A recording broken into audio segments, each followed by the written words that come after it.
மதுரை மற்றும் திருநெல்வேலியில் குட்கா விற்பனை செய்ததாக 4 ஆண்டுகளில் 1088 கடைகள் மீது நடவடிக்கை எடுக்கப்பட்டுள்ளது. புதிய தலைமுறை செய்தியாளர் பெற்ற RTI தகவல் மூலம் தெரியவந்துள்ளது.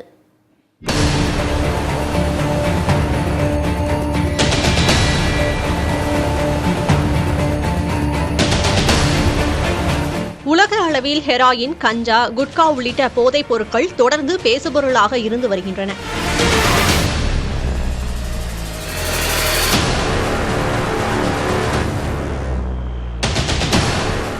போதைப் பொருள் கடத்தல் மற்றும் விற்பனைகள் தொடர்ந்து நடந்து வரும் நிலையில் இதை தடுக்க மத்திய மாநில அரசுகள் பல்வேறு நடவடிக்கைகளை எடுத்து வருகின்றன.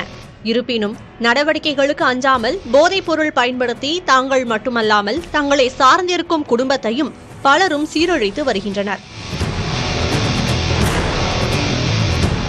இன்றைய சூழலில் இளைஞர்கள் மட்டுமல்லாமல் பள்ளி மாணவர்களும் போதைப் பொருளுக்கு அடிமையாகும் நிலை உருவாகியுள்ளது. அண்மை காலமாக தமிழகத்தில் நடைபெற்ற குற்றச் செயல்களில் அதிகளவு சிறார்கள் ஈடுபட்டதும் அவர்களில் பெரும்பாலானோர் போதைப் பொருளுக்கு அடிமையானவர்கள் என்ற அதிர்ச்சிக்குரிய தகவலும் கிடைத்துள்ளது. குறிப்பாக கடந்த 4 ஆண்டுகளில் நெல்லை மாவட்டத்தில் நடைபெற்ற கொலை சம்பவங்களில் 40க்கும் மேற்பட்ட சிறார்கள் ஈடுபட்டு இருப்பதும் புதிய தலைமுறை மூலம் பெறப்பட்ட RTI தகவலில் தெரியவந்துள்ளது.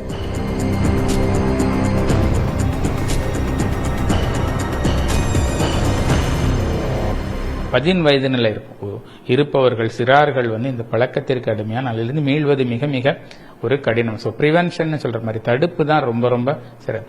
அதை மீறி இந்த பழக்கத்திற்கு ஆளாகி இருந்தார் என்றால் அதிலிருந்து மீள்வதற்கு உரிய சிகிச்சைகள் இருக்கு. இந்த சிகிச்சை அளிப்பதற்கு நிறைய மூட நம்பிக்கை இருக்கு. இந்த பழக்கத்தை திடீரென்று நிறுத்த முடியாது, இந்த பழக்கத்தில் இருந்து நிறுத்தினால் நம்ம உடலுக்கு அப்படியெல்லாம் எதுவுமே கிடையாது. முறையான மருத்துவ ஆலோசனையோடு எல்லா அரசு மருத்துவமனைகளிலும் போதை ஒழிப்பு பிரிவு இருக்கிறது, அந்த சிகிச்சை பிரிவு இருக்கிறது. அதிலே நாம் சிகிச்சை எடுத்துக்கொள்ளலாம். மதுரை மற்றும் நெல்லை மாவட்டங்களில் கடந்த 4 ஆண்டுகளில் போதைப் பொருட்கள் விற்பனை செய்ததாக எத்தனை கடைகள் மீது நடவடிக்கை எடுக்கப்பட்டுள்ளது என்பது குறித்து புதிய தலைமுறை செய்தியாளர் மருதுபாண்டி தகவலறியும் உரிமை சட்டத்தின் மூலம் விவரங்களை கோரியிருந்தார்.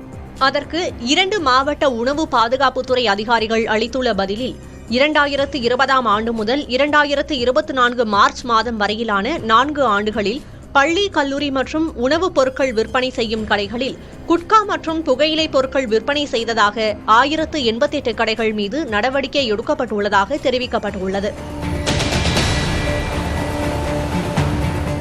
மதுரையில் சுமார் 224 கடைகளுக்கு நோட்டீஸ் வழங்கப்பட்டு சீல் வைக்கப்பட்டுள்ளதாக தெரிவிக்கப்பட்டுள்ளது. இதேபோல் ஒருங்கிணைந்த திருநெல்வேலி மாவட்டத்தில் 864 கடைகளுக்கு நோட்டீஸ் வழங்கப்பட்டு 337 கடைகளுக்கு சீல் வைக்கப்பட்டுள்ளதாக புதிய தலைமுறைக்கு தகவல் தெரிவித்துள்ளனர். சட்டங்கள் கடுமையாக்கப்பட்டு சம்பந்தப்பட்டவர்கள் மீது நடவடிக்கை எடுத்தால்தான் இனிவரும் காலங்களில் போதைப் பொருளை முழுமையாக ஒழிக்க முடியும் என்பதே அனைத்து தரப்பு மக்களின் கருத்தாகவும் உள்ளது.